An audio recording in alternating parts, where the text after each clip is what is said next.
মাঠে খাওয়াই। চর? চরে। চর বলতে আপনার বাড়ির সামনেই তো মাঠ? না, আমার বাড়ির সামনেই মাঠ আছে। তাই কিনেন কত টাকা?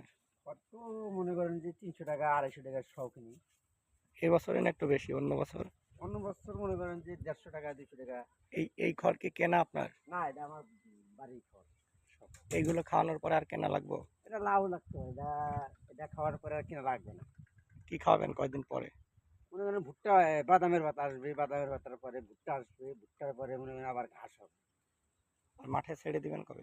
এই তো মাঠে ছেড়ে দিব মনে করেন যে চৈত্রি চৈত্র মাস থেকে শুরু, হ্যাঁ, একেবারে আষাঢ় মাস পর্যন্ত চলবে। চলবে, এটা মাঠে ছাড়াই থাকবে? মাঠে। হুম, তাই। এমনিতেই বছরে খরচ কত আপনার সব মিলায়?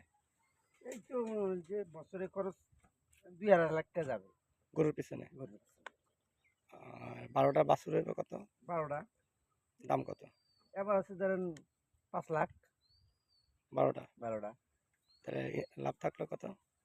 2.5 লাখ গেলে তো 2.5 লাখ লাভ। 2.5 লাখ লাভ।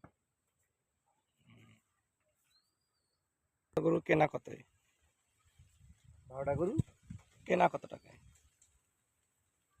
এটা তো আমি আর কিনি নাই। 12টা গরু এটা তো আমার ওই পোষা গরু। বাড়ি থেকেই হয়েছে? এগুলো বাড়ি থেকে হয়েছে, মানে একটার পর একটা হয়েছে, একটার পর একটা এইভাবে হয়েছে, কিনা না। বছরে বেচেন কয়টা? বছরে মনে হয় 5-7টা 8টা 10টা করে এইরকম বিক্রি হয় প্রতি বছরে। এবছরে কত বেচছেন? এই বছর বেশি মনে হয়, ওই বছর বেছিলাম 9টা, এই বছর বেশি 8টা।